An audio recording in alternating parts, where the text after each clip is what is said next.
সন্তানকে যে কোনো দুর্ঘটনা ও বিপদ থেকে বাঁচতে পিতামাতারা 3টি আমল করবেন। সব পিতামাতারাই চান যে তার সন্তান ভালো থাকুক, তার সন্তানকে আল্লাহ তাআলা হেফাজত করুন। কিছু আমল রয়েছে যে আমলের মাধ্যমে আল্লাহ পাক রব্বুল আলামিন আপনাকে বিপদ থেকে হেফাজত করতে পারেন। মনে রাখবেন, দোয়া হচ্ছে এমন জিনিস যে দোয়ার মাধ্যমে আল্লাহ তাআলা আপনাকে বিপদ থেকে বাঁচাতে পারেন। ফর এক্সাম্পল, আপনার তাকদীরে লেখা ছিল বড় একটা বিপদ হবে, কিন্তু আপনি দোয়া পড়েছেন অথবা আপনি আল্লাহর কাছে কোনো ইবাদত করেছেন, এই ইবাদতের মাধ্যমে আল্লাহ পাক রব্বুল আলামিন আপনাকে এই বড় বিপদ থেকে হেফাজত করতে পারেন। এজন্য সন্তান বাহিরে গেলে দুর্ঘটনা অ্যাক্সিডেন্ট থেকে বাঁচানোর জন্য তাকে 3টি আমল করে যদি বের করতে পারেন, দেখবেন আপনার সন্তানকে আল্লাহ পাক রব্বুল আলামিন নিজে হেফাজত করবেন। নবীজি সাল্লাল্লাহু আলাইহি সাল্লাম এই আমলগুলো করতেন। এই যে মাইলস্টোনে কত ছাত্র দুনিয়া থেকে বিদায় নিয়েছে, কত ছাত্রী দুনিয়া থেকে বিদায় নিয়েছে, ছোট্ট ছোট্ট বাচ্চারা কেবল তাদের জীবন শুরু হয়েছে, মায়ের বুক খালি করে দিয়েছে। মা কান্না করতে করতে, কত মায়ের কান্না দেখে অনেকের চোখে পানি চলে এসেছে।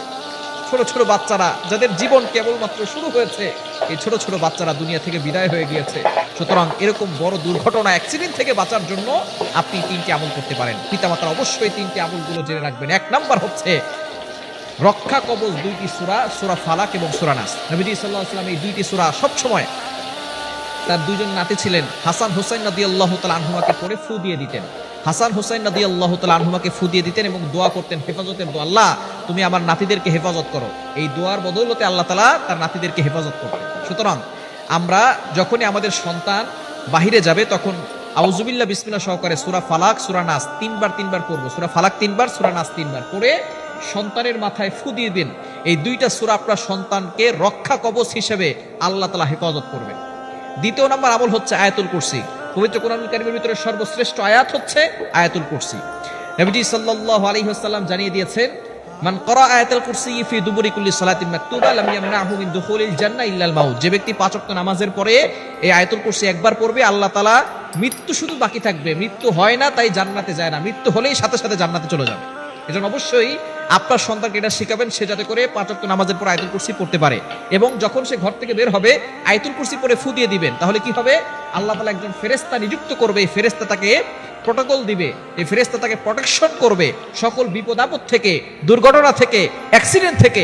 আল্লাহ পাক রব্বুল আলামিন আপনার সন্তানকে ওই ফেরেশতার মাধ্যমে হেফাজত করবেন। এজন্য দুর্ঘটনা অ্যাক্সিডেন্ট থেকে বাঁচানোর জন্য, বিপদ আপদ থেকে বাঁচার জন্য সন্তানকে সূরা বাকারার 255 নম্বর আয়াত 3 নম্বর পারার 1 নম্বর পৃষ্ঠার 8, 9, 10, 11, 12 এই লাইনগুলোতে সূরা বাকারা 255 নম্বর আয়াতটি হচ্ছে আয়াতুল কুরসি। এটা পড়ে ফু দিয়ে দিবেন।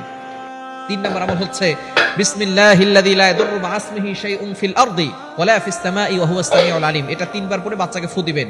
এই 3টি আমল যদি আপনি করেন, দুনিয়ার কোনো কিছু আপনার সন্তানকে ক্ষতি করতে পারবে না। আসমান ও জমিনের ভিতর যত ক্ষতিকর জিনিস আছে, সেটা মানুষ শয়তান বলেন, জিন শয়তান বলেন, কোন ধরনের দুশমন আপনার সন্তানকে ক্ষতি করতে পারবে না। বর্তমানে কিডন্যাপিং হচ্ছে, সন্তানকে অনেক সময় নিয়ে যাওয়া হচ্ছে, অনেক সন্তান গাড়ি অ্যাক্সিডেন্ট করতেছে, বিপদে পড়ে যাচ্ছে।